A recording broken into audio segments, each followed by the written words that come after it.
Germanton super speciality hospital, doctor Mir Jawad Zar Khan, senior experienced orthopaedic surgeon, bone fracture, joint replacement, hip replacement और spine surgery.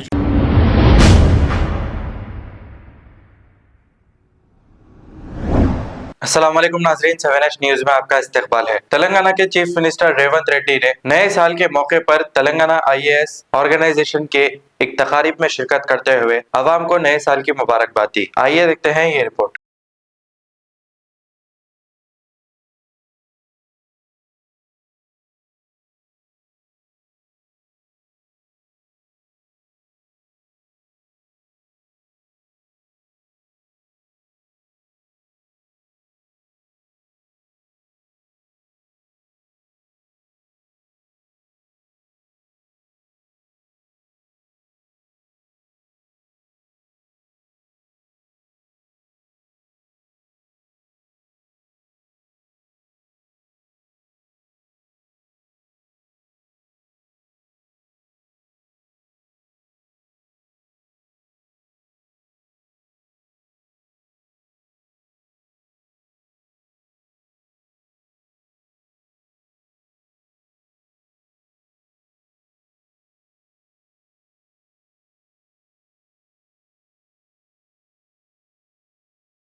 Germanton super speciality hospital, doctor Mir Jawad Zar Khan, senior experienced orthopaedic surgeon, bone fracture, joint replacement, hip replacement और spine surgery कामयाबी से अंजाम दे रहे हैं। इसके अलावा neuro surgery, cardiology, gynaecology, dental, general medicine, dialysis और फिजियोथेरेपी जैसे शोबाजात में इंतहाई कामयाबी के साथ वाजबी फीस में इलाज किया जा रहा है। शेयरिंग और प्राइवेट रूम्स, अस्पताल में 24 घंटे MRI, CT scan, 2D digital X-ray, ultrasound, operation theatre, ICU और लैब की सहूलत दस्तयाब है। आपकी उम्मीदों के ऐन मुताबिक Germanton super speciality hospital, pillar number 150, Attapur, Hyderabad.